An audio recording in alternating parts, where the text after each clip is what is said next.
Good morning, everybody. How y'all doing today? Yamez here with Island Metal Forge. Let's run through the chat right quick. Oh, we got an echo again. That's me. That's me. What's up, Steven? Trail Dust, Aaron, Paul Orchard, Jack Pines, good day. Transcendental Artist Studios. Uh, and that's all of you. Rusty Hubcap, how you doing, Hubs? Uh, Bortagov, good morning, good morning.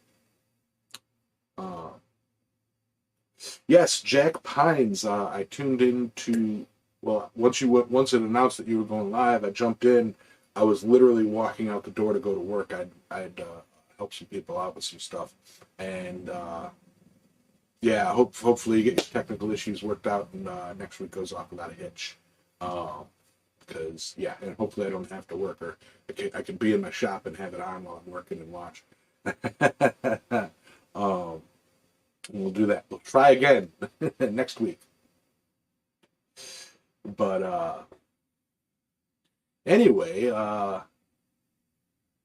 happy Sunday, everybody. It's a Sunday morning gathering, Blacksmiths Church, and kind of letting everybody fill in before we get started. And yeah, John Brunel, howdy, howdy. Robert Whitney pops in. So how was your week there, Sully? My week wasn't too awful bad. Mediocre work-wise. Busy enough that I didn't get any editing done as far as the podcast goes. I didn't even finish editing the one I started last week. I'm hoping to get to that this week. This episode is going to make me three behind, but it'll only take me about 4 hours to catch up. So I should be all right there. Um, Other than that, let's see. Oh, we lost a dog at the house last night. My daughter is pretty attached to it. Mm, Him and another dog got in a fight, and this one didn't fare too well. He was a German Shepherd and Border Collie, I believe, and really high strung. Had some wicked anxiety. right. And but he was also a heck of a good guard dog. We had somebody try to break into the house one time, and this you know, this dog and another dog, they're in a fence that's separated from the like carport area, and the back door is into the carport area. And he didn't. I guess this person didn't know my daughter was home, and she come up out of bed like when somebody's trying to get in the door, and then this guy ran and jumped over the fence, the gate or whatever, and broke the gate. Actually, the it's a like a one of them 15-foot, 12-foot wide swing open gates that Yeah. you can drive through. And yeah, he broke it when he jumped over it, and Cooper just kind of was like, "Oh, we're doing that," and he just like cleared the fence and took off after the guy. I mean, because the fence didn't really keep him in. I mean, the fence is just there to let people think that it kept him in. Yeah. And and then Cooper came back like an hour and a half later, completely covered in blood, and it wasn't his blood, so. There you Never go. found out what happened to that guy. But anyways, yes, but he didn't fare too well in the fight that he got into a couple days ago, internal bleeding and whatnot. Had to have him euthanized. So my deepest condolences go out to my daughter because I mean she was really attached to him, and I mean he was pretty decent. That was a hard part of the mostly last night I guess, but other than that, the rest of the week has just been pretty smooth sailing. Been in a good mood. Crypto's down, so I'm happy. And It's it's a buyer's market all day, and all day. so I mean, as long as we stay fairly low, I'm just gonna just keep stacking that digital paper. Yep.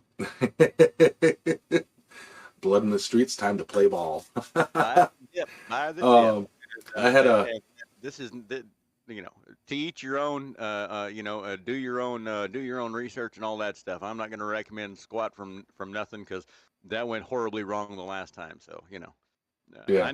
I know what I'm putting my money in, and we'll just leave it at that. My week, busy, busy, busy, busy. I got a lot of work. Not a lot of hours, but a lot of drive time, a lot of work. I got some stuff done in the shop. Most of it was not blacksmithing related.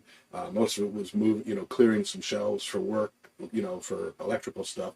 And unfortunately, I filled up my forge area. I got to get out there and clean it again. A lot of the stuff that I've mailed out has arrived, so no postal mishaps to report. So that's always a good thing. One of them is actually in the shop, in the show here today. Mark Bishop says, "I love the hammer you made me. It feels amazing. Well, I had to beat up a 9 o'clock to 20 split wheel that hasn't been apart since 1968. He ordered a 4-pound blacksmith hammer from me and to use to beat the crud out of wheels and agricultural wheels, big old wheels. So I'm super glad that arrived. It went international, and yeah, another one. I believe Bloobs got his hammer in the mail. He sent me the email, so that's awesome. What's up, Dylan? Dylan says he can't stay long. But yeah, let me see. It's like I got my air compressor fixed. Still need to tune it up and kind of clean it off and everything. I'm got to move it into a better position than like shoved into the corner where it's at. But yeah, I got my air compressor fixed. Next thing I want to do is not the next thing I'm gonna do, but one of the things that I want to do for the air compressor is move it into its final forever home and run some solid air lines up to the back of the shop so that I have some manifolds and ports for air tools.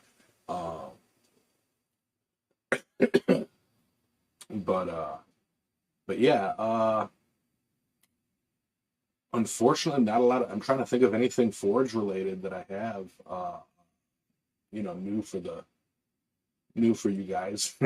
Unfortunately, not much. It rained a lot this week, and so yeah, there's that. Right.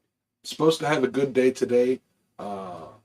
Nice and clear, 1% chance of rain, and mostly to the south of us. So tonight's show should go on without a hitch.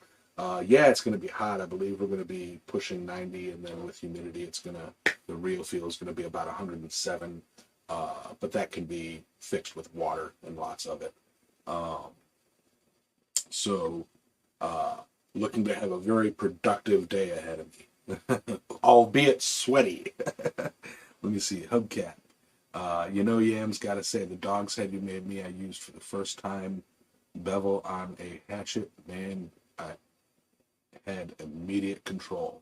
Thank you. I was wondering how I've sent out a few dog's head hammers, and I've been wondering how they worked out. Glad to hear that it goes good. That's the idea. When you hold a hammer in your hand, it should be an extension. You should have control. You shouldn't have to fight it. So I'm real glad to hear that. Let me see. And yeah, sorry to hear about the dog. But yeah. I'm 40 some odd years old. I'm fairly used to that stuff. So Yeah. Oh, no wonder. Well, you were trying to chase that echo? No. I was I'm what do you call it? Fishing for I went and snatched a picture of Cooper off of my daughter's Facebook and threw it in the Island Metal Forge chat.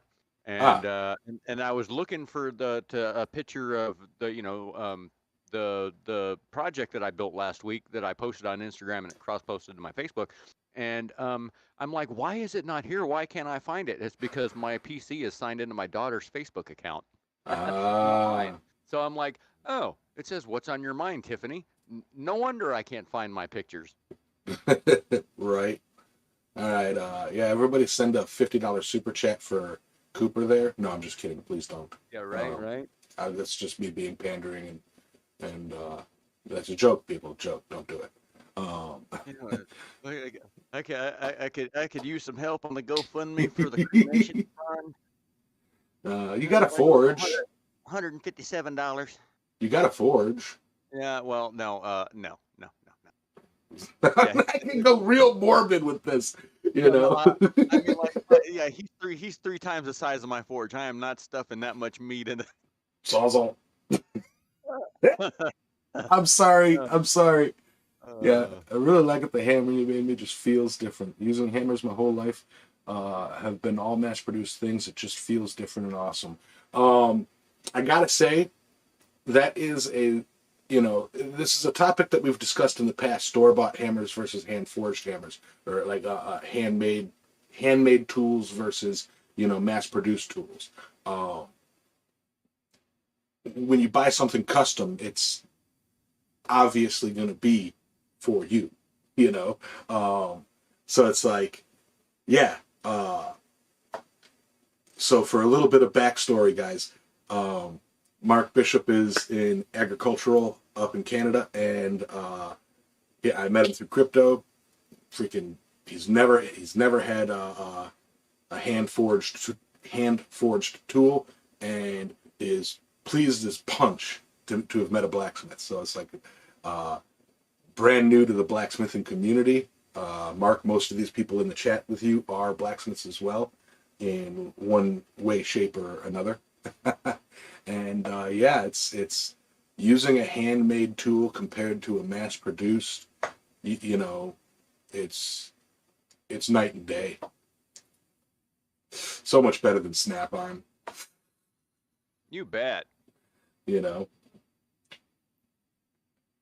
Out of the Metal Forge on Discord. Yep. Yeah, I'll toss the Forge chat link in here again. I gotta find it. I'm all sorts of messed up on this.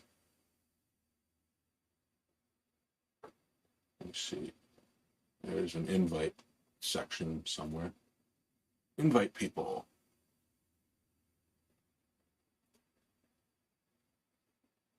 But copy, paste, sending the invite. But yeah, let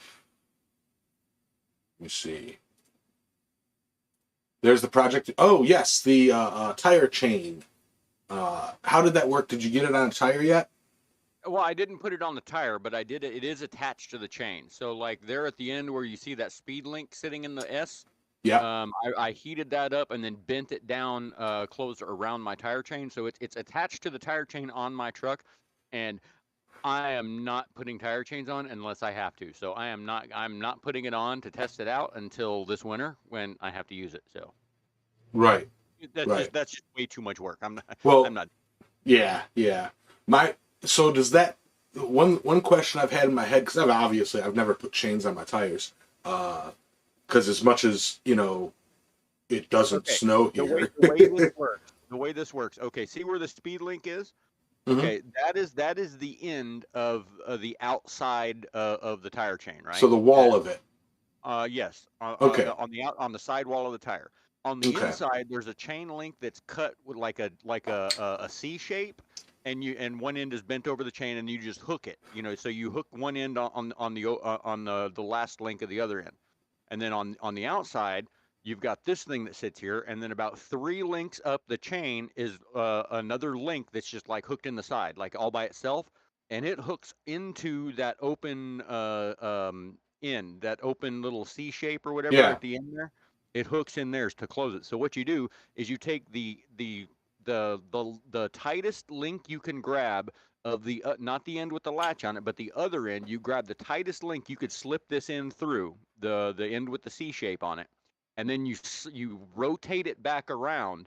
And when you rotate it back around, it pulls it tight, and then you hook that C shape in that extra link that's hanging there. I don't know. I mean, like in my head, it makes perfect sense, but I don't know if that really. I'd have to see it in action. I suppose I'll have to wait till later in Right. the Yeah. year Yeah. to see it in It, action. yeah. It's 108 outside. I'm not See, putting tire chains on in for the heat. for some reason, my dumb head was thinking that goes along the tread of the tire, and I'm like, that's kind of protrusive. Yeah, no, that sits on the outside, and then that's just the latch to hold it together. Yeah, And then you put well. When I lived in New Mexico, we had tire chain springs, which are big ass springs that you stretch across, like a cross. sure, You sure. hook it on the bottom, you pull it up, you hook it on the top, and then you pull it to the side, you hook it on the side, and then you pull it to the back. And anyways, and what the oh. We got an echo Yeah, again. God dang it, where is you? here. There it is. I don't know why that unpaused, but anyways, so Technical down difficulties. yeah, down here we don't have I can't even get tire chain springs down here. I've tried to get them online and only come up with crappy like rubber ones that go on car tires, and I'm like, no, I'm looking for these big heavy duty truck tire things that fit the tires that are as tall as I am. Right. And yeah, no. Anyways, yes, Daniel, I'm still going out about my tire chains. Please check back in about 5 minutes, and I'll be done. uh, but yeah. Anyways, yeah, that just we use bungee straps down here, and it seems to do all right, I guess. Okay. Jack Pine says the Discord link is Working expired. on it. All right. Give a never expire. Generate new link. Copy. Close this. I'm pretty sure we always set those to never Paste this. expire. I don't know why they expire. I don't know.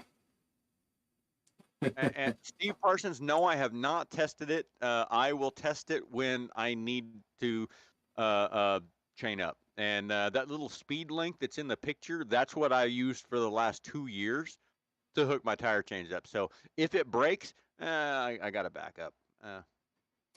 Mark Bishop says hit him up for anything tire related. Like if you need chain springs or anything. It's what he does. Okay. Like Duly noted. yeah.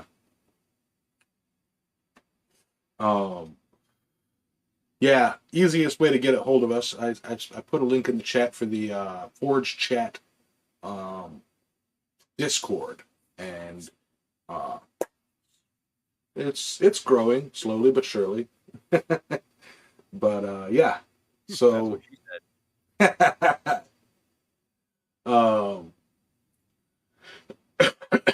But yeah, so what a fun cold open. Right. Let me see. Today we are talking and we're discussing something. Now, I like to think that I'm science minded, but apparently I had forgotten some basic elemental knowledge. Apparently, and Professor Solbert is going to enlighten us about a lot of things that we had no clue. Did you know that hydrogen is the first metal on the periodic table? Like, it is actually a metal. Nidovalir, I love saying your name. Nidovalir, good morning. So,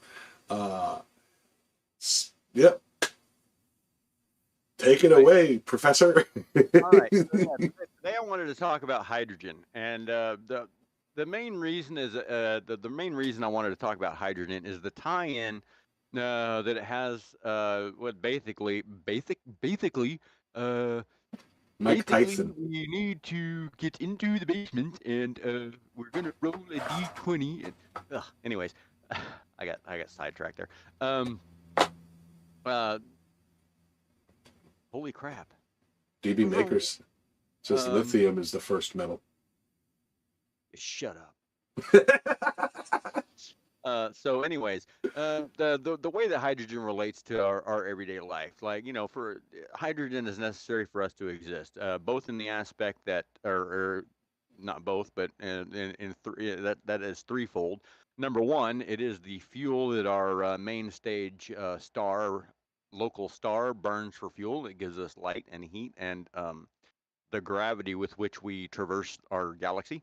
And in addition to that, it is the 2/3 of water, which is 2/3 of a human. And without water, we can't exist. So without hydrogen, yeah, there's that. And then there's also the fact that hydrogen makes up the hydrogen atom um, composes every molecule that is organic in your body. I mean, so there are exceptions like salt, sodium chloride, potassium chloride, calcium chloride, magnesium chloride. So any chlorides, whatever, they're not organic. It's actually the only inorganic thing that we consume and, is part of our system. But anyways, but everything else contains hydrogen in one way, shape, form, or another. And in addition to that, okay, now the reason I thought of this is because last Sunday when I did the forging show, is I mean, like water. I drank more water in that day than I did or that 2 hour stretch than I did all week. I mean, like combined. Mm-hmm. And I mean, just bottle after bottle after bottle after bottle after bottle of water, and not a single adult beverage to be had. A good thing too.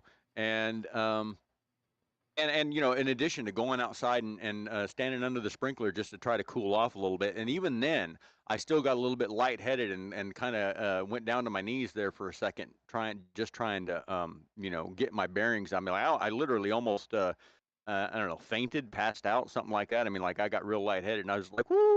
When I don't know how much of that is due to dehydration. If I was dehydrated, I'm not really sure, but I know I didn't pee the whole time, but then again, it's only a 2 hour show.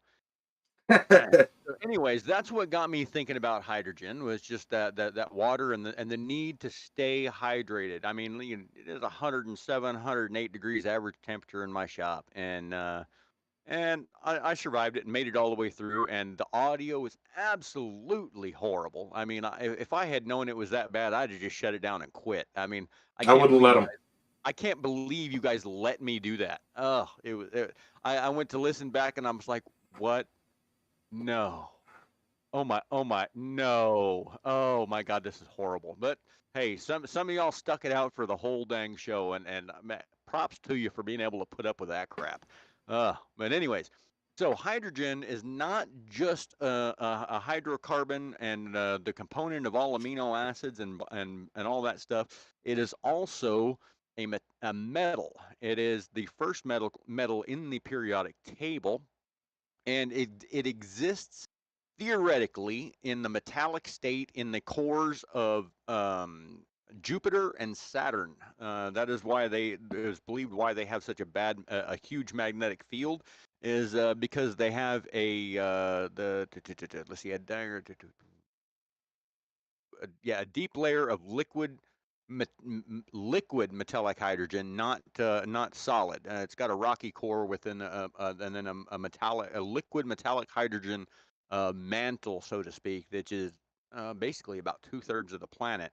And then the majority of the actual atmosphere of Jupiter is gaseous hydrogen. Um, but given the extreme temperature and pressure down inside there, it can exist in this metallic state. Hydrogen exists in this metallic state at approximately 78 million pounds per square inch. And anywhere from its liquid state is between 20, it liquefies at 20 degrees above absolute zero, and then it solidifies at 14. So I mean, it's 14 degrees and 20 degrees is the difference between solid and liquid. And then when you get it in either one of those states, and then add a crap load of pressure, you can turn it into crystalline metal. That was first observed in 2016.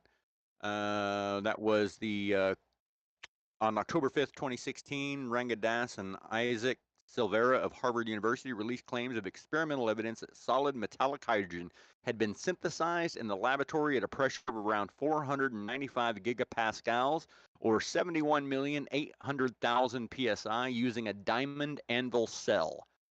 This manuscript was available in October 2016, and a revised version was subsequently published in the Science Journal in January 2017. In any case, later, I believe 6 to 8 months later, um, well, no, it wasn't even that long. In February 2017, it was reported that the sample of clay metallic hydrogen was lost after the diamond anvils it was contained between broke. Um, and then there's also experiments with deuterium and metallic deuterium under pressure with what was it? And I think it was an explosion, and they briefly solidified hydrogen under. The pressures are Yeah, so high they can't maintain it for that yeah, long yeah, enough. yeah. It was just for a bit. What was it? Shockwave compression is what they call it. But it can be a metal, and Yeah, that's yeah, because I was and looking the way into it as well. right, and the It's way they measure that is liquid hydrogen is an insulator. Okay, it is non-conductive. And so if you put in if you take a vessel and of say whatever liquid hydrogen, and you put in an electrode in each side, it does not transmit an electric signal. It's got like a resistance of 15 electron volts, whatever. Um, Most people wouldn't know what that means, but under what is it, 21 million psi, the electric energy band gap goes to almost zero. I mean, so it becomes at 21 million psi. It becomes basically a superconductor with almost no resistance whatsoever. So in that instant, it goes from being a liquid to a metal, and then when the pressure backs off, it is back to being just a liquid and an insulator at the same time. Now, how does hydrogen really apply to what we do? Well, hydrogen is used in a lot of ways in alloying because uh, there are lots of different quote unquote hydrocarbons. Like for instance, in your standard blast furnace, they're firing the blast furnace with coal. What do they call polarized coal? While many companies in the steel sector only consume polarized coal, there are some that are working on that are no longer using coal. They're basically starting with natural gas, which contains hydrogen, and they're basically decarbonizing the process of making steel. And they take the natural gas and they separate it into carbon monoxide and hydrogen. And then that's not quite enough hydrogen to burn, so they have to add hydrogen from an outside source, usually from the electrolysis of water. And so by burning the hydrogen, the carbon monoxide is consumed by the steel to by the iron to make steel. And it's a lot cleaner. And well, I want to say what I can't remember off the top of my head what the numbers were, but it's about the carbon footprint is about half as much as a standard blast furnace. Um, with currently with I mean, because this is an experiment, it's fairly experimental. There are only a few blast furnaces in Europe that are working on it, and I think one in the United States called direct reduced iron. It's called a direct reduced iron furnace. Um, it's reducing iron oxide to iron and then combine it with scrap, and yeah, and you make steel. The carbon footprint is much smaller compared to the conventional blast furnace converter method. Um, and then you can what little CO2 is released is easily capturable and sequestered, further reducing the CO2 footprint. And I know most of us don't really give two squats about the carbon footprint of anything, but there are companies out there that are working on it, and it's probably going to wind up being the future of steel production as they move away from coal, as it becomes, you know, basically it's going to become more expensive because there's less and less production of it for coal mines keep closing, yada yada yada, and uh, you know with limited supply comes a higher price. And Yeah, so as power plants are converting to natural gas, as so the steel blast furnaces will slowly be converting to hydrogen and natural gas fired. So I thought that was pretty neat. I got a little bit of a paper from Harvard University I want to read right quick. Hydrogen metallurgy is a technology that applies hydrogen instead of carbon as a reduction agent to reduce CO2 emission, and the use of hydrogen is beneficial to promoting the sustainable development of the steel industry. Hydrogen metallurgy has numerous applications such as dihydrogen reduction, iron making in Japan, UL Cored and hydrogen-based steel making in Europe, hydrogen flash iron making technology in the United States, Hybrid in the Nordics, Midrex H2 by Midrex Technology Incorporated, United States, H2 Future by Voestalpine, Austria, and Salkos by Salzgitter, Germany. Hydrogen-rich blast furnaces with COG injection are common in China. Running blast furnaces have been industrial tested by Ansteel, Zoo Steel, and Ben Steel, and a currently under construction pilot plant of a coal gasification gas-based shaft furnace with an annual output of 10,000 tons direct reduction of iron. A reducing gas composed of 50% volume H2 and 38% volume CO is prepared via the endo method. The life cycle of coal gasification gas plant shaft furnace, electric furnace, short process, 30% weight direct reduced iron, 70% weight scrap.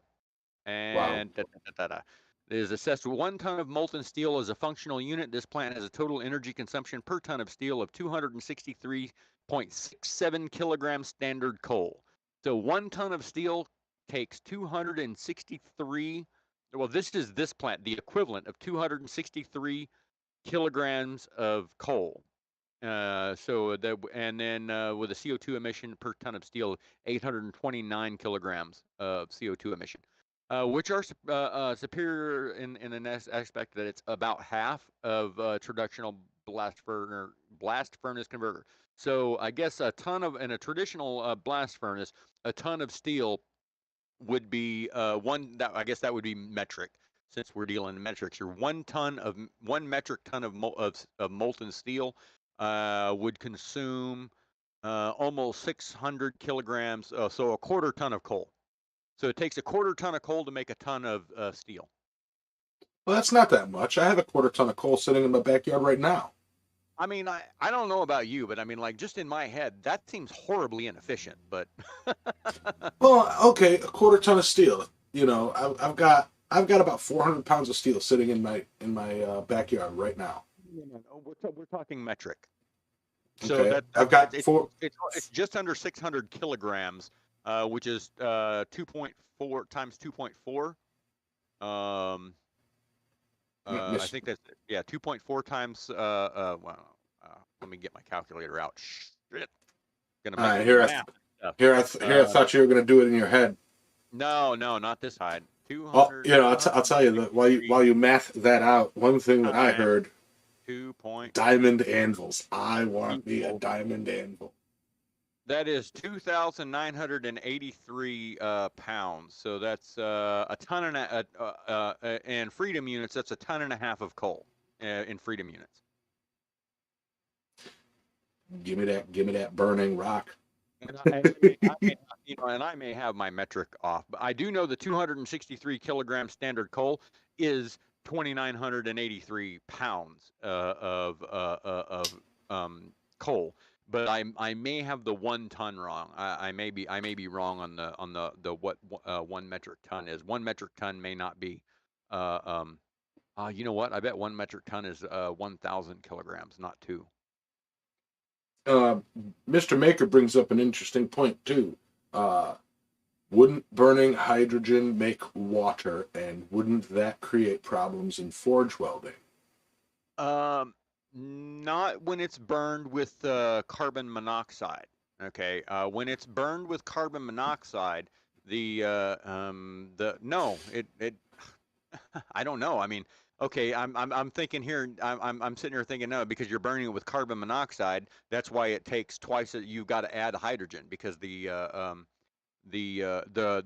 natural gas doesn't have enough hydrogen once it's separated, so you got to add more hydrogen.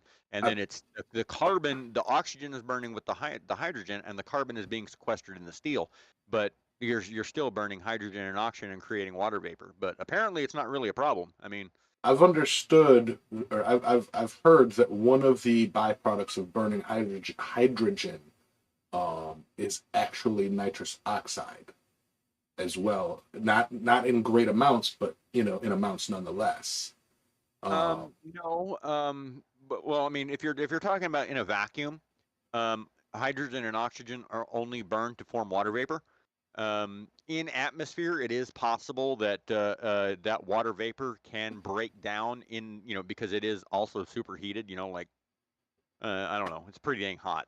Like for instance, the RS-25 engines on the space shuttle burn hydrogen and oxygen. That's what the space shuttle used, and we still have all of those engines, and we're going to use them on the Artemis project. Well, we lost 6 of them. There's 6 of them we can't use. That's the ones that were on the Challenger and the ones that were on the Columbia. But all the rest of them we still have, and they all get one more flight, as however many of them are going to be on each Artemis rocket, and those ones are going to dump into the ocean to never be seen again. But they burn hydrogen and oxygen and create water vapor. Now, it is entirely possible that at that 5,000 degree burning temperature or whatever, that some of that water vapor also reacts with nitrogen to create NO2. Um, and I mean, I don't know what happens to your free hydrogen then, but maybe your hydrogen would have to be become attached to something else, like another, um, I don't know, like a carbon or something, I guess, an unburnt carbon. I don't know, or carbon dioxide in the atmosphere. Maybe I'm unsure. That Yeah, is something I had not anticipated or even thought of. I just always assumed that if you burn hydrogen and oxygen, you get water. Um, And also, in a similar thing here, let me see if I can find it here. thank you to Uh, Jack Pines for the $5 super chat or super sticker of the Karate Shiba. alloying lithium with hydrogen metal reduces the prerequisite pressure considerably, and it is predicted that the alloy LiH6, which is 1 lithium and 6 hydrogen, would be a stable metal at only 1/4 of the pressure required to metallize hydrogen. And I don't have it. It doesn't give me a It's pressure here. still a lot, though. Well, yeah, that's still It's still a lot. what is 25% of 78 million, I mean, Yeah. it's still a lot.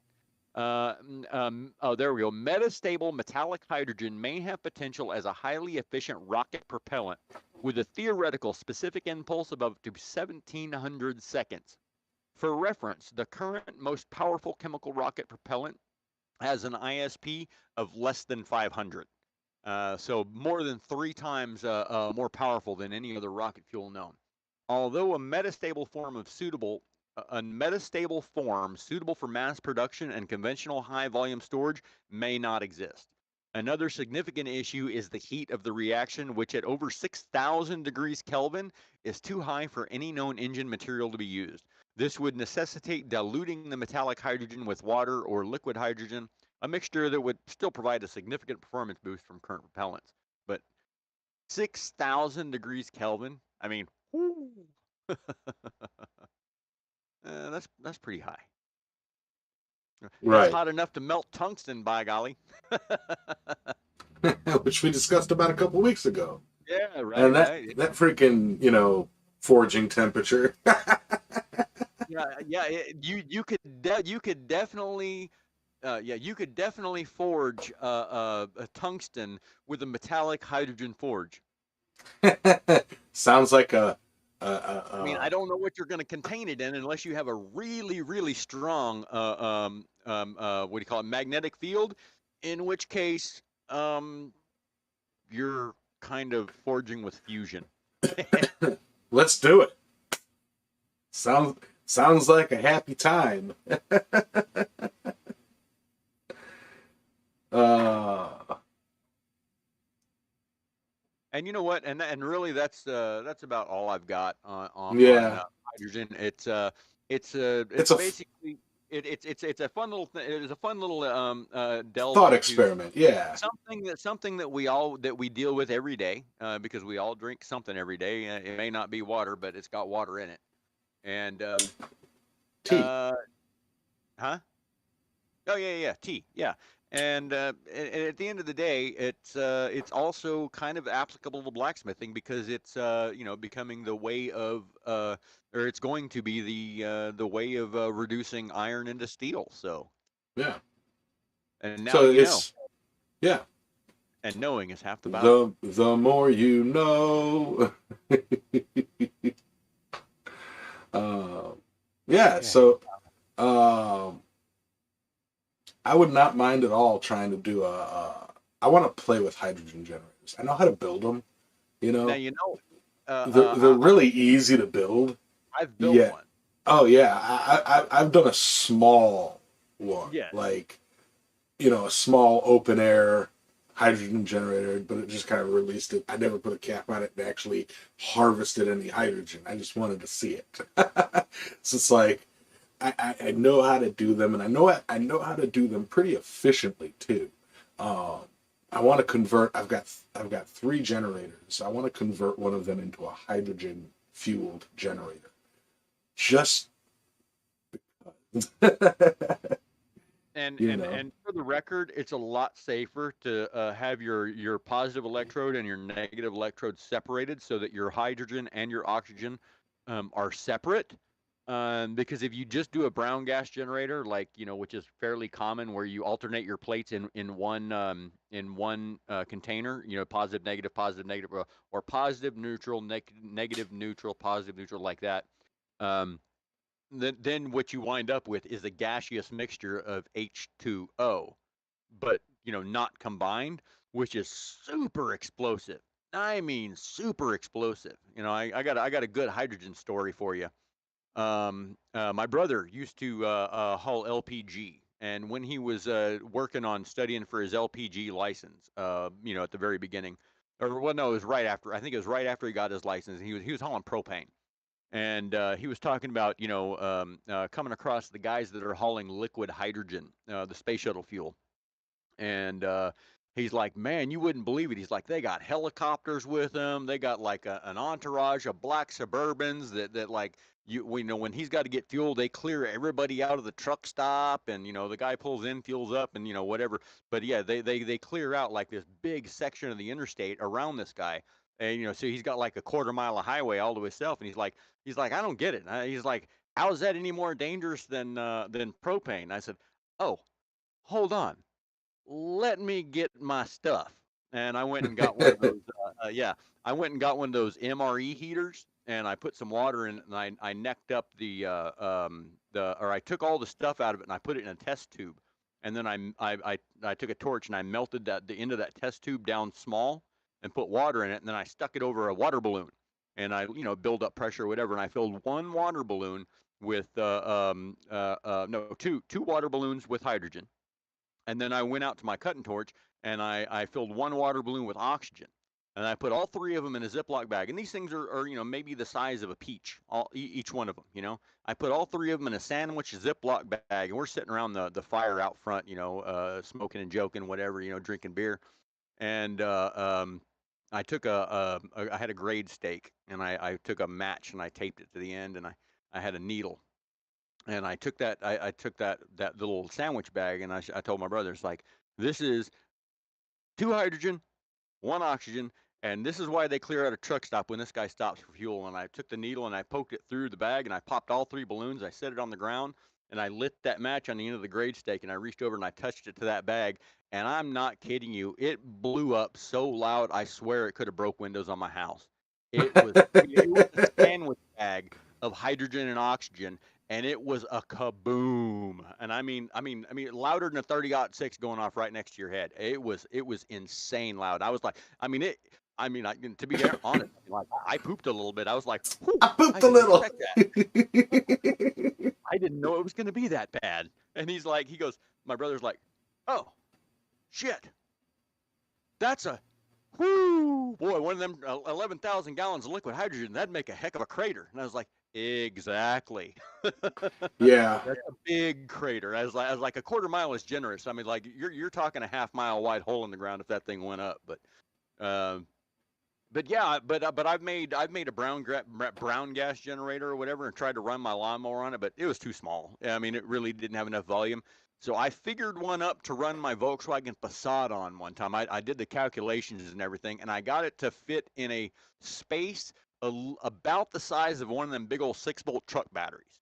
I couldn't get it quite and it would have required one 4x8 sheet of 20 gauge stainless steel sheet cut into 4-inch plates. So I'd have to have the whole thing clipped. Anyways, it was just cost prohibitive to build because I was going to need, to buy a whole 4x8 sheet of stainless steel. And I was like, yeah, no. Right. Someday, maybe. Yeah. I want to make a hydrogen generator just to play with, um, because why not? I also like to live dangerously. Yeah, Michael Robinson says he Robertson says he about Blew a blew a hole. hole in the roof of the garage playing with hydrogen. Yeah. Yeah, it's easy to do. Maybe I'll make the generator outside. Yeah. Daniel, yeah, Well, brown gas. Yeah, that's definitely it was definitely generated for sure. the all the little like hydrogen generators for as a fuel replacement for a generator that I've seen use like two looks like two 1/4 or 8 ounce filter cylinders, filter containers. I want to get a couple of old used in-ground pool, like the big giant egg-shaped ones. Well, you don't need because volume wise, on a on something like I'm just just for instance, like say a Volkswagen Golf, you can get 800 miles out of a cup of water. Mm-hmm. So I mean, it doesn't mow through the water. If you get a you got to I mean it takes first off if you've got to have a deal to up the amperage because it takes about 30 amps to split the water, and then you've got to have a mass airflow sensor manipulator. So that you can start your vehicle on regular gasoline, and then you can once your hydrogen starts going, you can turn down the gasoline, and it'll run on the hydrogen. And yeah, uh, but yeah, I mean, and then you can kind of adjust back and forth. If you're not quite making enough hydrogen, you can add a little bit of gas just by adjusting that mass airflow manipulator. Ah, anybody got any spare pool filters? Dylan Corwin, reason number 12,498 why women live longer than men. Yeah, Uh, yeah, gosh, isn't that factual? that and chasing a dog down a mountainside. That then 499 is oh, this is gonna be awesome. Hold my beer. Yeah. No, like we're talking hydrogen, and it's like as a layman when it comes to elemental sciences, hydrogen, ooh, burns, ooh, want to make it, want to play with it. Um, I don't know the effectiveness it would be to actually try and make something like a hydrogen forge, in the home shop setting. You'd need so many check valves and spark arresters and all that No, fun stuff. now, you got to realize that hydrogen by itself is not explosive. It's explosive when it's mixed with oxygen. So if you've got it in a container by itself, it's only flammable. I mean, just like a bottle of acetylene. I mean, a bottle of acetylene is not going to really. Well, okay, that's a poor example. A bottle of propane is not going to just readily explode. It will burn. Like even if you shoot a propane can with a armor-piercing incendiary round, it doesn't explode. It shoots out a jet of flame because there's no oxygen inside. it's not exposed to oxygen until it goes up and it mixes with the air, right? Well, hydrogen would do the same thing. Now, the only problem is in a hydrogen generator is if you're getting oxygen in with your hydrogen, you could have a problem. And that's the one thing about making a hydrogen generator for a vehicle that always kind of made me nervous is like, if somebody rear ends me or something, because you can't really put all that setup in the front, you got to put it in the back. Well, if you get rear ended and then there's a spark, I mean, if you got a 4-inch PVC tube running from the front of your vehicle to the back of your vehicle and it's just boiling out the hydrogen and oxygen going into your throttle body, uh, that is Yeah. I mean, that blows up the whole car. I mean, like, because the entire length of that is going to, I mean, like, in a millisecond, the entire length of that thing is going to explode. And I mean, like, faster than the speed of sound, detonation. Um, I mean, the shrapnel from the PVC is just going to shred everything. I mean, so, I mean, Morning, like, John. I thought about this and I was like, yeah, I'm not going to do that. No, All no, right. no, no. And until I can figure out how to effectively separate them and have the oxygen stream and the hydrogen stream not combined until they hit the intake. And of course, even then, if you get a backfire or something like that, I mean, it blows the intake right off your vehicle. So, and I assume it would take the hood with it as well. What's up, Mr. Coffee? Adios, Dylan. Uh, how you doing, John? Them pictures you've been doing, them paintings are cool. Uh, Yes, they are, and I need John. I need your PayPal. Hit me on a private Voxer. I need your PayPal. I'm going to send you some money so I can reserve a set because for hand delivery, of course. yeah, And I'm sure you'll ignore me and you won't give me your PayPal. And even if you did, by the time I'll be gone. So that's just the way it works. yeah. Every time I try to buy something John Coffee, it's gone before I can get my grubby mitts on it. I got a John Coffee. Yeah, I know you do. And you know what? Eat a bag of Yeah, eat a bag of Cheetos. that's it. Eat a bag of mixed nuts. I had a 74 Pinto runabout with a 302 in it. Quick as snot. Ooh, Yep. holy moly, a 74 Pinto with a 302. Ooh, Those are words. you don't want to get you don't want to get rear-ended in that either.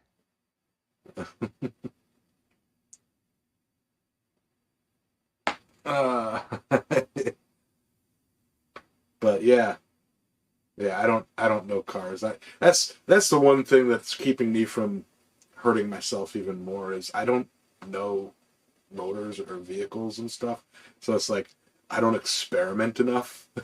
So if I knew mechanical stuff like for vehicles, I'd probably be that idiot that screws up a hydrogen generator in my truck, in my diesel truck. Right, yeah. Now I dirt track raced against a lady that ran a Pinto with a 302 in it, and well, I mean the car was pretty fast. She wasn't, but the car was pretty fast. I mean, like it pretty dang light. I mean, but she had the same problem I did, is we didn't make weight. You know, I was running a Camaro, and I was 1,200 pounds. The first time they weighed me, I was 1,200 pounds light, and I think she was 1,400 light. It's like And somebody needs to eat more tacos. I am. It's funny you say that because I pulled up on the scales, and the guy looks down at me and he says, "Boy, you better eat some more burritos." I was like, "What?" I was like, "How heavy am I?" He's like, "Nah, you're 1,200 light." And I was like, "Oh, sweet." I guess I get to pour some lead ballast and stick it in the left rear corner of my trunk. Right? And Roy pops in with a gorgeous copper bowl that he worked on during his live stream. Beautiful, The one that was beautiful flame color. painting. Yeah, beautiful color. I'm sad that I missed that live stream. That is really pretty. I was busy, busy, busy, busy. You know. You know, at first when I saw that, when I looked at the picture, I thought he was holding that between two fingers. Yeah, it does look like that, doesn't it? I was like, wow, that is a And it's lot like of Roy's detail going, up to the size of dink. a dime. I literally thought that was about the size of a dime. I was like, yeah. Yeah, No, I see it now. Those are arms, not fingers. So I'm still gonna say it's fingers. yeah, there you go, Roy. There's a challenge. Make one of those that you can hold in between the fingers. It looks like that. Not can you make it bigger? How small can you make it? Yeah, yeah. So make a whole button. Dang it! Don't give him ideas. Because he's gonna make a whole bunch of teeny, teeny, teeny, tiny tools, and then forge like teeny, teeny, teeny, teeny, tiny stuff, and then enter it into the quad state, thing. And my jellyfish is just gonna go by the wayside again. Go away. Oh, that's so funny. Trying to teach your 22. wife to drive with it, huh? Huh. Yeah. I guess that's probably John. I guess that's probably really a bad spot, a bad place to start. I mean, ugh. Maybe the Pinto with the 4-cylinder in it. Right. Hey, I will be right back. I need to handle something right quick. Where is my? That's all right. I'll chat with everybody. Yeah, I will return shortly. Let me, if I can figure this out. Let me see. Go up to that. Yeah, I've never driven in a Pinto. I've eaten a lot of Pintos. Beans. But how is your wife there, Mr. Coffee? Hope she's doing good. I know that Roy and Jess just had their anniversary, so again, happy anniversary to you guys. But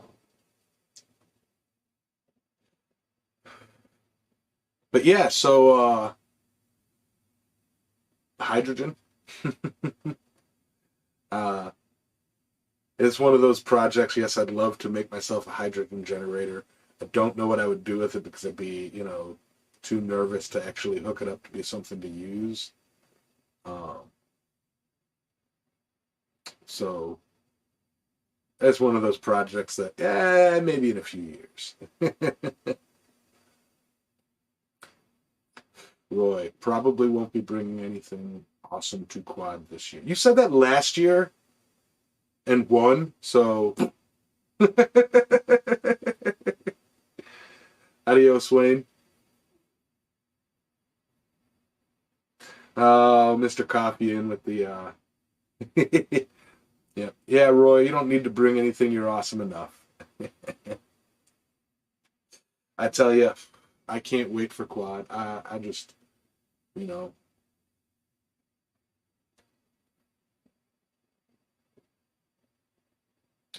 I love going to quad state and getting to sit down and you know jaw with all y'all.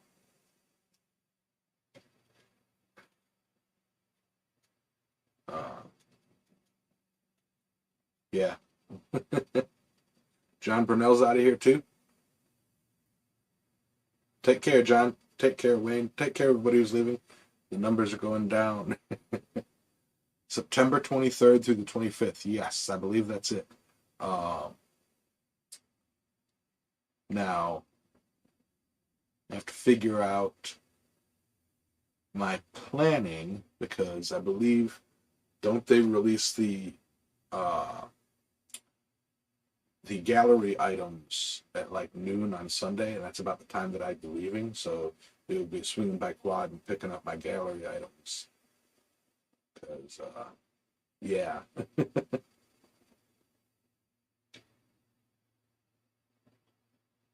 Quad State is not free, but it's not nearly as expensive as an Urbana convention. Quad State, I believe, historically has been $65, and then it's like $10 for the camping. $10. I don't know if those prices have gone up or not. They release those details closer to the date, and everybody kind of gets a mailer, and then you'll see everybody talking about it, and then it happens, and everybody's excited, and then everybody for the next like month or so. Everybody's like, oh, I wish it was still going on. And then he's like, I can't wait till next year. And then we stopped talking about it for about 2 months. And it was, oh yeah, let's go to Quad State. it's Right. it's it's a year-round state of mind.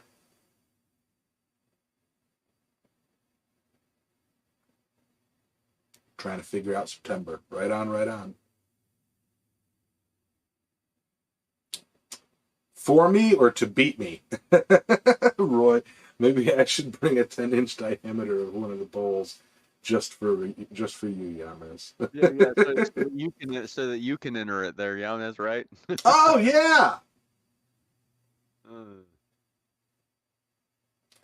Maybe that's my. I think for the jellyfish, I went too intricate, and everybody was just you know confused, amazed, confused, amazed. They're like, I don't, I no. I'm gonna go with something simple like a hammer.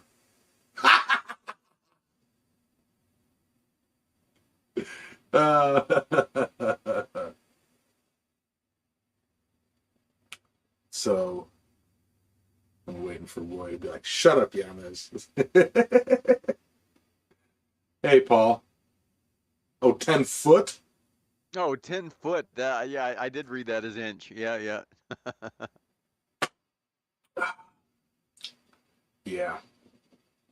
I'm gonna bring a Yeah. gong, hang it on strings, and leave like have like one of those freaking gong. Working on a metal tree for a tabletop. Yeah, Nice. I've seen some pictures of that. Yeah, it's looking pretty interesting, or at least pieces of it do. I can kind of figure out where you're going with that there, John.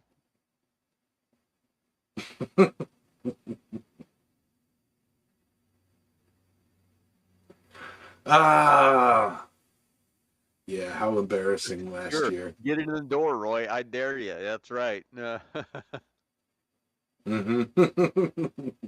Now they got roll doors to let big projects Not just in. the door. Get it on his trailer. Come on. Yeah.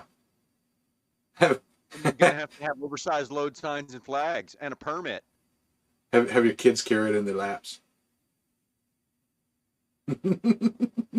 Oh, well, no, you know what? That's not right. Only if you hauled it horizontal. If you hauled it upright on his trailer, it would be legal. So yeah, there's that. Sure. What about all the bridges that are 8 foot 9 inches? Oh no, that's drive-throughs. Never mind. Yeah, yeah. No, well, I mean, you're legal to 14 foot. So I mean, like a 10 foot a bowl on upright on his trailer would only be 11.6, 12 at the most. So but if he hauled it Um, sideways though, he'd be 10 wide and need a permit. yeah. Mr. Maker, I have no idea what happened to the Blacksmiths family tree project. Um, I Yeah. don't know. Don't know nothing about that. Um, I will say and John's here, Mr. Coffee's here. Uh, do we know where the current plate for the Forge Around the World book is? Did it ever get to Eduardo's, or will it be coming back to Quad State this year? Because after Quad State this year, what I will likely do is collect any stamps that I possibly can, any touch marks as I possibly can at Quad State, and then start sending it out again.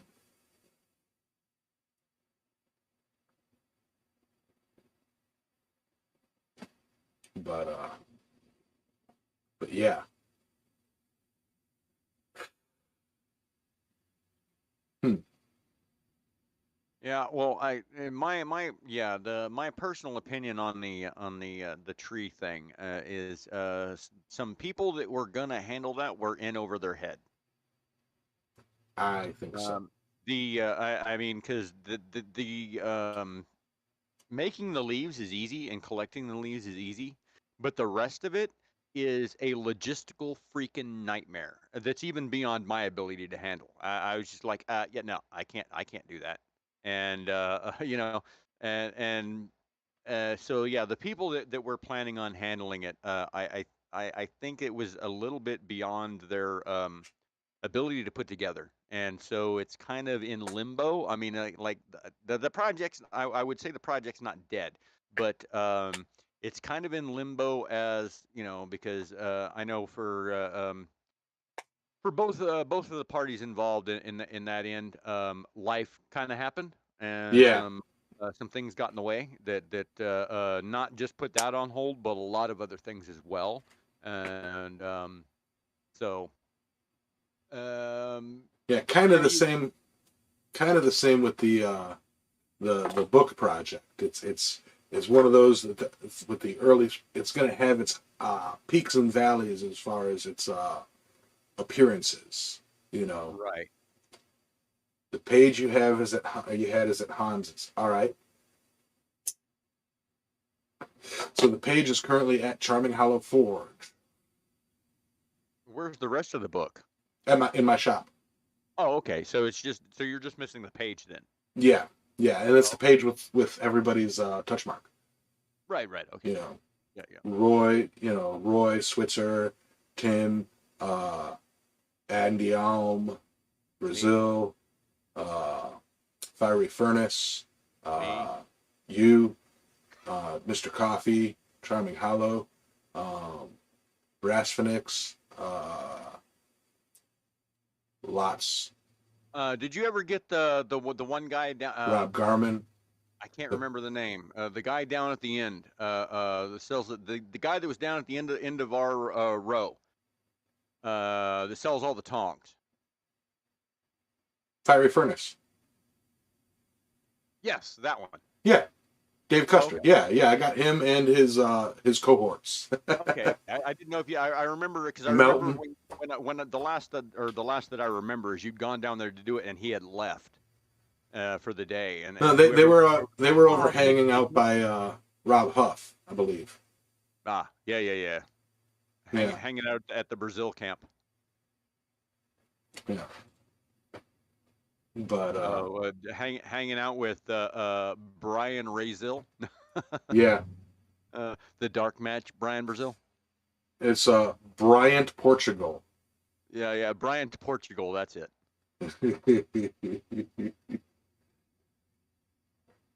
No, nobody's bigger than you, Roy. We know that. Yeah, well, you ought to see it. Roy comes to Quad State. Those of you that haven't been there, and he just walks around with his chest puffed out and excuse me, wait, no, no, no, you don't just come up and talk to me. You gotta you gotta talk to Jess first. We got to do a background check. And then you got me as the bodyguard. No. Oh, my most fun experiences at Quad State when I was hanging out with Roy and so, like all I day. know So this is fun. people are coming up to, oh, you're Roy from Christ Center Ironworks, and then randomly sitting there outside the auction house, and somebody comes up, oh my God, you're Yamas from Island Metal Forge. And I couldn't help it. I said, I turned and I said, yeah, and let me introduce you to my buddy Roy from Christ Centered Ironworks. Because it was kind of a flip. And the same thing happened with Tim. Somebody pushed past Tim to get to see me, and I'm like, that's somebody more important than me. I know, right? Yep, exactly, Mr. Maker. Do not speak to Roy directly. Do not make eye contact. He may see that as threatening, and we don't want that. So Yeah. we have to be gentle with our Roy, or he might not come back. You have to put your hand out and let him sniff it first. uh, He's coming in yeah, a, yeah, there you go, a custom built Pope mobile. There you go. yeah, yeah. That happens a lot. Trail dust. It's like us YouTube Smiths can't get over it. We love it. Well, I'm going to get it this year, John. If Hans is going to be at Quad State, and if he's not, he better mail it over to you.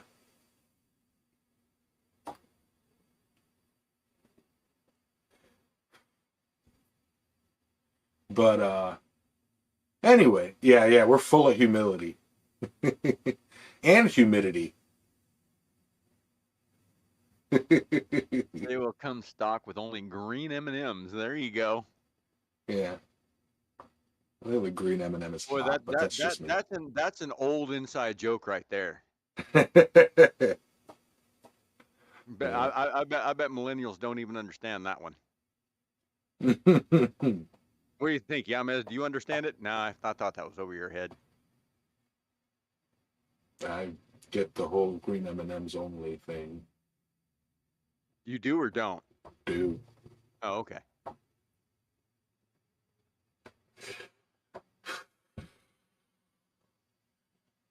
We are 10 over, and Yeah, Steve Parsons, you're totally just gonna have to Google green M&Ms.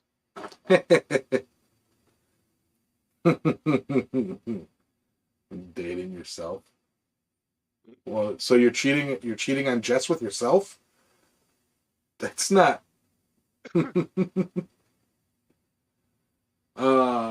But it, with all of that,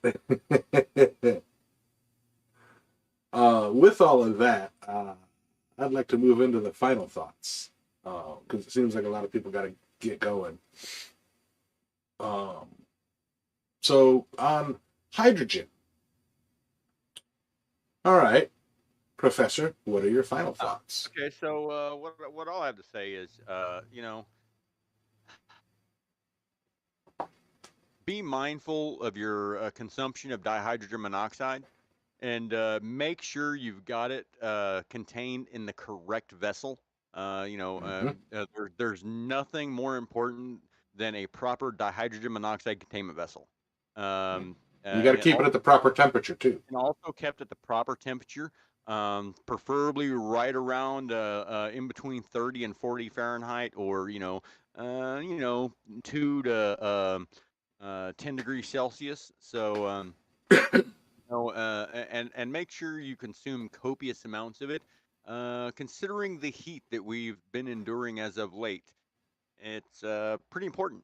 So keep yourself hydrated. Get out to your shop, make something, and have fun doing it. Mm-hmm. Thank Back you. to you, Yanez. Yeah. Just a huge thank you to all of you out there. Huge thank you to the channel members. You'll notice them with the palm and crossbones next to their names and the special pretty colors. Huge thank you to all of you guys who show up just to kind of hang out, and to those of you who pop in to the Discord and share pictures and images and stories and all sorts of fun stuff like that.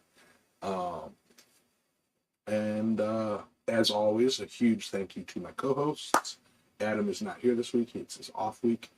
Yes, I do let people take days off, but just once. And big thank you to Sully for showing up and impressing us with so much knowledge about hydrogen. Who knew that if you make an explosion, something always thought of as a gas turns into a metal for a split second? So you guys all have a wonderful day. Be safe. Drink tons of liquids. And I will see you guys all at 6 p.m. for the Forging with Yamez. I might be playing some Damascus today. So we'll catch you then. Peace out. Yeah, have a good week, y'all. Always a little lag at the end of the stream. Bye, guys.